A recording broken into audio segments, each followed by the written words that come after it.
आदरणीय कमलनाथ जी, पूर्व मंत्री आदरणीय पचौरी साहब, उपस्थित हमारे सम्मानित मंच, सभी साथीगण,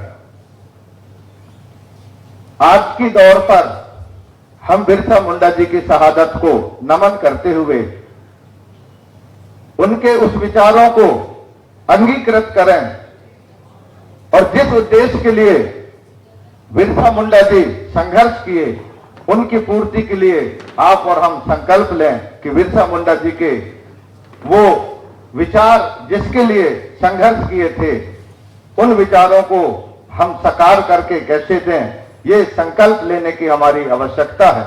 मेरे आदिवासी भाइयों, मैं आप सब लोगों को बताना चाहता हूं, आज हम सबसे बड़ी लड़ाई लड़ते हैं गरीबी से। बिरसा मुंडा जी का सबसे बड़ा मंत्र है, इतना गरीबी में वो जन्म लिया और आज भारत में नहीं दुनिया में श्रेष्ठ वीरता का अगर स्थान है तो बिरसा मुंडा जी का है। इसलिए गरीबी हमारे लिए चुनौती नहीं है, आत्मबल हमारा श्रेष्ठ, हमारा ताकत है। बिरसा मुंडा जी का भाई साहब जो संघर्ष है, खाने के लिए नहीं, घर में तबाहियां थी, पर अंग्रेजों से लोहा लेकर के, और मैं आप लोगों को बताना चाहता हूं, बिरसा मुंडा जी का वो ताकत था कि 1908 में अंग्रेज की शासन ने बिरसा मुंडा जी की नीतियों के सामने घुटने टेकते हुए छोटा नागपुर में सीएनटी, जो आदिवासियों की जमीन को गैर आदिवासी नहीं खरीद सकते, ये उपनिवेश का अधिनियम छोटा नागपुर में लाया था, जिसको श्रीमती इंदिरा गांधी जी ने भारत देश के अंदर पूरी तरह से लागू करने में सफल हुआ था। ये हमारा बिरसा मुंडा जी का प्रेरणा है। आदरणीय भाई साहब, हम तो ईश्वर से प्रार्थना करते हैं और भगवान बिरसा मुंडा जी के श्री चरणों को नमन करते हुए प्रार्थना करते हैं, बिरसा मुंडा जी, आप जहां भी आपकी आत्मा है, आप आशीर्वाद दीजिए और माननीय कमलनाथ जी को मुख्यमंत्री बना दीजिए। आपके नेतृत्व में बिरसा मुंडा जी का विचारों को धरातल में साकार करेंगे, ये हमारी प्रार्थना है।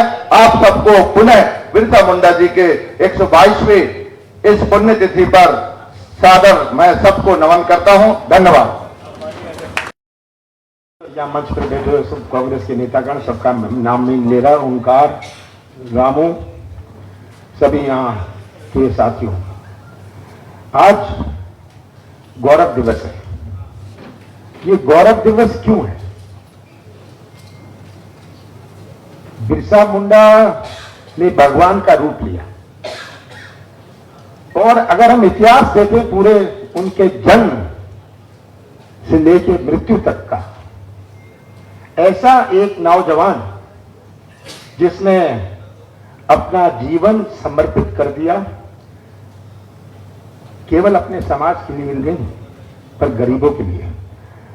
तो जब आप कहते हैं कि ये आदिवासी नेता थे, आदिवासी नेता केवल नहीं थे, ये समाज के नेता थे। और कितनी दफे उस समय जब लोग घबराते थे, अंग्रेजों से घबराते थे, इतनी कम उम्र में उन्होंने कितने आंदोलन किए, केवल आजादी के लिए ही नहीं, अंग्रेजों के खिलाफ ही नहीं, लगान के खिलाफ। अब लगान का प्रश्न तो आदिवासी पर ही लागू नहीं होता, लगान तो सब पर लागू होता है। उन्होंने ये लड़ाई लड़ी, जेल गए और बड़ी कम उम्र में उनकी मृत्यु हुई। एक दुर्घटनापूर्ण मृत्यु थी। अगर वो जीवित रहते तो शायद वो इतिहास और लिखा जाता। मैं आज ज्यादा ना कहते हुए मैं उनके पुण्यतिथि पर यही कहना चाहता हूं कि आज हम एक संकल्प लें। हमारे बहुत सारे देश में उदाहरण है, पर बिरसा मुंडा जी उस उदाहरण में सम्मिलित है, जिन्होंने आगे आने वाले समाज के लिए, आगे आने वाली पीढ़ियों को एक दिशा दी। ये सबसे आवश्यक बात है कि इस प्रकार के उदाहरण थे जब कोई आवाज उठाने को तैयार नहीं था, वो जेल जाने को तैयार थे। आवाज उठाना तो छोड़िए, वो तो जेल जाने को तैयार थे।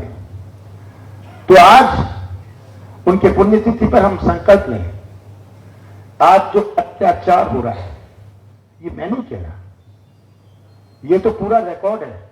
पिछले 10 साल का रिकॉर्ड देख लीजिए। ये जो रिकॉर्ड है, जितना आदिवासियों पर आज अत्याचार हो रहा है, अपने प्रदेश के इतिहास में कभी नहीं हुआ। किस तरह भारतीय जनता पार्टी समाज को बांटने की, आज ये बात हमें समझनी है कि समाज को बांटने की,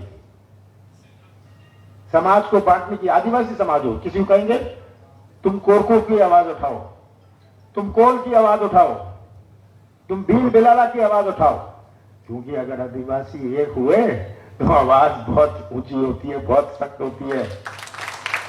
कैसे बिखराव किया जाए, कैसे समाज में बिखराव किया जाए, ताकि सब एक आवाज से ना बोल पाए। ये धर्म के आधार पर या जाति के आधार पर, ये तो शुरुआत है। जातियों को लड़वाएंगे आपस में, ताकि जातियों में भी विवाद पैदा हो। इससे हमें कैसा अपना देश सुरक्षित रहेगा। तो आज ये हम संकल्प लें कि भारतीय जनता पार्टी की आदिवासियों पर अत्याचार के खिलाफ हम लड़ते रहेंगे। कांग्रेस ही है जिसने हमेशा हमारे संविधान की बात हुई, इंदिरा गांधी की बात हुई, हमेशा आदिवासियों के बारे में सोचा है, उनकी रक्षा करिए, कानून बनाएं। और आज ये हम संकल्प लें, हम ये लड़ाई लड़ते रहेंगे जो आदिवासियों पर अत्याचार हो रहा है। हम संकल्प लें कि हम समाज को बांटने का जो भारतीय जनता पार्टी का प्रयास है, हम उन्हें सफल नहीं होने देंगे। मैं फिर से प्रणाम करता हूं पुण्यतिथि में, उनको नमन करता हूं भगवान बिरसा मुंडा जी को।